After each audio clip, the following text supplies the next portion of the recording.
Jason Statham holds a special place in the hearts of many action movie fans. You could argue that a lot of his films aren't very good, but who cares? His skill in martial arts and that tough British accent are genuinely impressive. Alongside Gerard Butler and Liam Neeson, he shares the throne of January action movies. Films like The Beekeeper, Den of Thieves, and Cold Pursuit can hardly be called works of art, but after the prestige releases at the end of the previous year and the Christmas box office juggernauts, they feel refreshingly satisfying. Shelter brings Statham together with another key figure in fun action cinema, Ric Roman Waugh. And when I say fun, I mean it as a compliment.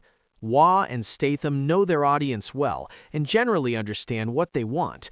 Cool action scenes, plenty of guns, a few decent jokes, and a hero with a mysterious past. Shelter delivers exactly that. What is Shelter? Shelter begins with Michael Mason, played by Statham, who lives a quiet, solitary life by the Scottish coast, illuminated by the light of a barrel fire. He spends most of his days taking care of his unnamed but lovable dog, playing chess against himself, and sketching pictures of the dog. That's essentially his routine. Jessie, the niece of his friend, a former royal guard, often brings him food and other supplies. On a bad day, a violent storm kills the man and injures Jessie.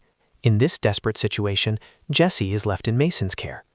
Jessie doesn't immediately trust Mason. She sits in corners, keeps a knife hidden under her pillow, and silently watches his every move. She's also deeply unsettled by how he seems to know things about her family, since she doesn't know him at all. Mason, for his part, is reluctant to take care of Jessie, living in fear that his past as a government assassin will eventually catch up with him. Of course, since this is a Statham movie, his past does find him. Mason's former employer, ex-MI6 agent Stephen Manafort, uses a shadowy surveillance system called THEA to track him down, forcing Mason and the young girl to flee, while the new head of MI6 watches in horror from the control room. The concept is fairly simple, although it occasionally borrows heavily from The Bourne Identity and John Wick. That simplicity is exactly how this kind of film works. What more could you really expect from a movie like this? Another good reason for Jason Statham to fight in Shelter. As ordinary as the story in Shelter may be, the action scenes are more than enough to satisfy our curiosity. The film opens with a genuinely impressive sequence in which Statham dives into the sea during a storm to try to save Jessie and her unfortunate uncle. This isn't classic punch-punch Statham. It's a callback to his professional diving background, and despite his age, he pulls it off remarkably well. The rest of the film's action is packed with the kind of fistfights and gunfights you'd expect from Statham. There are great moments, like when MI6 agents first break into his home and he takes one of them out in striking fashion. The major showdown between Mason and an assassin played by Brian Vijay is also a lot of fun, especially as the film approaches its finale. Nighy steals scenes with his over-the-top villain performance. He probably deserved even more screen time. He's a fairly standard, shallow, evil government representative, but Nighy is clearly aware of this and has fun with the role. Even when delivering routine exposition dialogue, he manages to make those scenes more enjoyable. Breathnach, whom we recently saw as Shakespeare's eldest daughter in the Oscar-nominated Hamnet, is the film's biggest surprise. The endangered young girl is a very familiar action movie trope in Statham's filmography, but Breathnach's connection with Statham ends up being more meaningful than expected. She's not just a girl crying in fear, the character is given more personality. Aki, who has proven herself to be a reliable performer in recent years, doesn't get enough to do in her role.